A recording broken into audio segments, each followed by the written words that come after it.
Is broker fraud out of control? The government says yes, so stay tuned.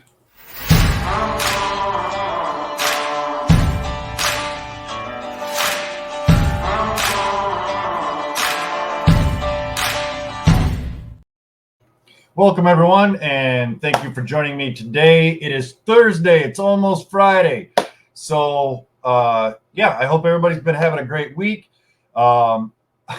I hate to hit you with some more doom and gloom, but it's one of those things, right? And this is, I don't know. It just seems to be kind of a heated topic. In the last couple of years, I've talked to so many drivers, trucking companies, brokers, prospects. I mean, it's just the fraud in our industry has gotten way out of hand, right? And the FMCSA is not really in any condition to combat it. So it really kind of falls on you and I. So we're going to get into the FMCSA's recent report and explain how you can protect your business. All right. So don't miss this eye-opening investigation. All right. Federal regulators have told Congress that the administration is struggling to get a handle on broker fraud due to a lack of data as well as jurisdictional issues. Right. In an unlawful brokerage activities report sent to Congress last week, the FMCSA confirmed that it continues to assess the relationship between motor carrier safety and unlawful brokerage incidents. However, while the agency has received multiple expressions of concern from stakeholders regarding fraud related to double brokering, it lacks data to quantify or confirm a safety impact, the FMCSA report states. The report noted that the agency does acknowledge an association between motor carrier with poor safety performance and carriers that lack a verifiable brick and mortar principal place of business. And the agency has also received comments and other information asserting that use of virtual PBOB is more common among entities that engage in unauthorized brokerage. Okay, this brings me to a point that I've brought up before. Why the FMCSA is issuing authority to businesses that are using virtual offices, right, without a brick and mortar, right, it is beyond me. We've covered this in numerous previous videos, and there's no recourse, right? They're in BF wherever, right? Overseas somewhere. People like you and I get screwed and left holding the bag, right? So you cannot rely on, and this goes for brokers as well as you carriers, you cannot rely solely on the information listed on the FMCSA website or safer, right? You just cannot. You've got to have something like highway, carrier okay, sometimes multiple vetting. I've talked to carriers and I've brought this up before about, hey, Tim, we've got this, we did this load for this broker. It's, we're 45 days overdue now. They're not responding. I don't know what to do. Okay, well, what's their MC? A quick, simple check on my end sees that their authority is pending revocation. There's numerous filings on their bond already. The bond company that they were using, I believe at the time, if memory serves, was a fictitious bond company. Like they had such a horrible rating. It was just, it was atrocious. Like there was so many red flags popping up. It was it was mind-boggling, right? And I'm not going to go through the whole story of that, but it was just a simple fact that, you know what I mean? The rate looked very attractive, and I've even talked to very large customers, that were prospects of mine that, I reached out to. Coming to find out, the broker that they were currently using weren't properly vetting their carriers. Carrier didn't even have the right equipment for their job. They had basically power only type stuff, and they needed a dry van. It was, or hot shot equipment. Basically, it was just a dually pickup and a trailer. They didn't even have a dry van in their fleet. It was bad. It was really, really bad.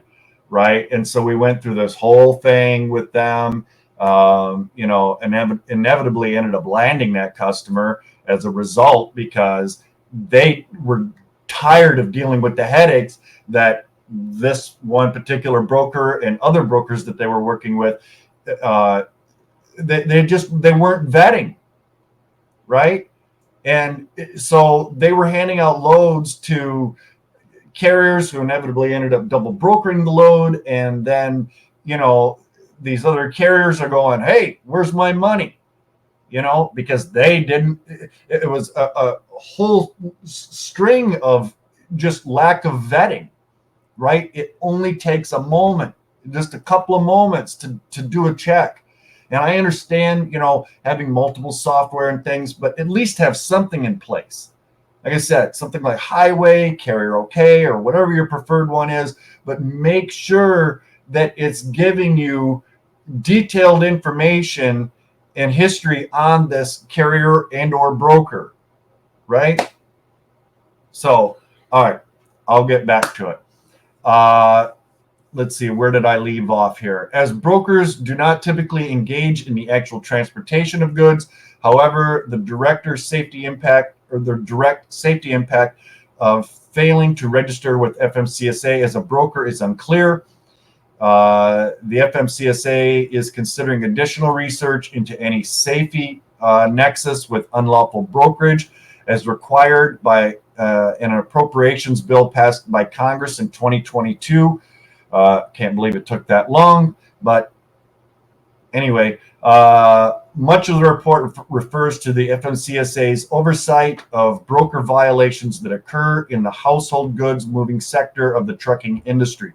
But because an administrative law judge with the U.S. Department of Transportation held in 2019 that FMCSA does not have statutory authority to assess civil penalties for violations by unauthorized brokers, the agency's ability to combat broker fraud generally is significantly limited, the FMCSA stated. I call BS. I think that before they issue authority, they could be the first line of defense in all of this, rather than just going, well, they paid their fee. Here's your. No, come on. I'm not going to get into a big rant. Get my blood pressure back down here for a second, because this is kind of a heated thing for me. Because it seems like I'm talking to people every day about this. Somebody getting scammed, ripped off, in one fashion or another, whether it's double brokering, their load held hostage, whatever, right? It's gotten completely out of control, and it's incompetence. It's complacency on our part, right? As brokers and carriers, this should never... It should be a very minute part of our industry that they get away with, right? The agency must instead defer to the U.S. Department of Justice. Does no good when they're overseas. They're not going to send law enforcement to BF wherever to go get them, right? Again, in my humble opinion, first line of defense lies with the FMCSA. And then after that, us. Right, but inevitably they're putting this all on our shoulders. Unless a regulated entity that violates FMCSA's commercial regulations voluntarily resolves its noncompliance, FMCSA must refer cases to DOJ for enforcement of those regulations, the report points out. The need to refer cases to DOJ complicates and hampers the ability of FMCSA to enforce the agency's commercial regulations, including those regarding unauthorized brokerage. Guys, I would love to get your feedback on this one. You kind of know how I feel about it. You agree with me? Not agree with me? You want to elaborate further? Like I said, this whole fraud thing kind of gets my blood boiling, and without me going off on a big rampant tangent for 3 hours, right? I'm just going to kind of stick to what they're saying for the most part. I'm not going to get too sidetracked on you. Unless a regulated entity that violates FMCSA's commercial regulations. Oh, wait a minute. I already to have the ability to assess civil penalties, FMCSA said it would be necessary to revise federal statute. Such an action will allow FMCSA to assess civil penalties administratively in a timely manner, right? In a timely manner. The FMCSA, I don't think they understand that term, timely manner, but that's just me. Rather than engaging in a lengthy referral process with DOJ. FMCSA said it's planning additional efforts to raise awareness of unlawful brokerage activities involving general freight. The report also updated Congress on efforts to deal with broker fraud, including guidelines issued in June 2023 to help expose illegal brokers.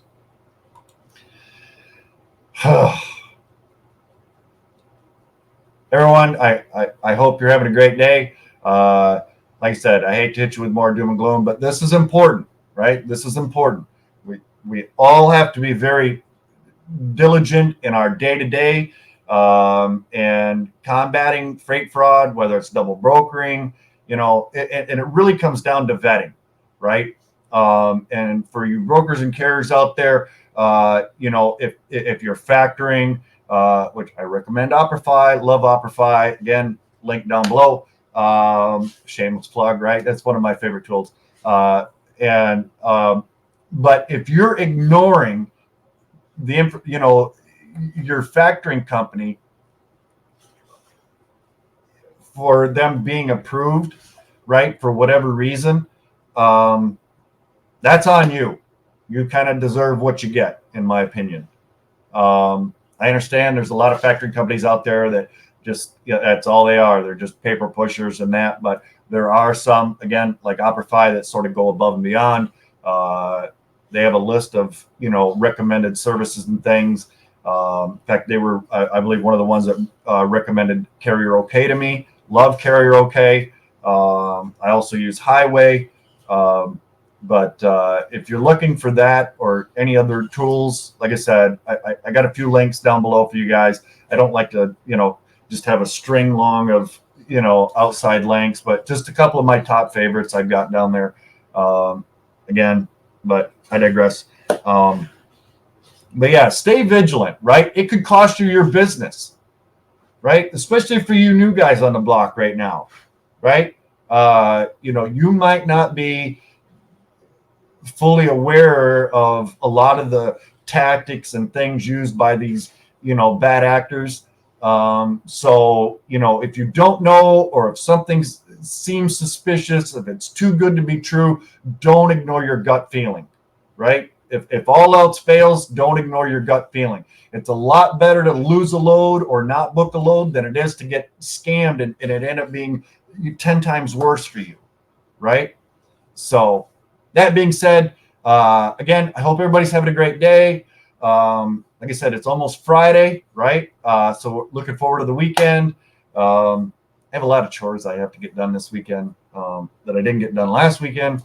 But so I'll just be working for the most part, right? I might go down to the lake or something, maybe try to do a little fishing or something. But anyway, I hope everybody's having a great week. And as always, be kind to one another. All right. Bye-bye now.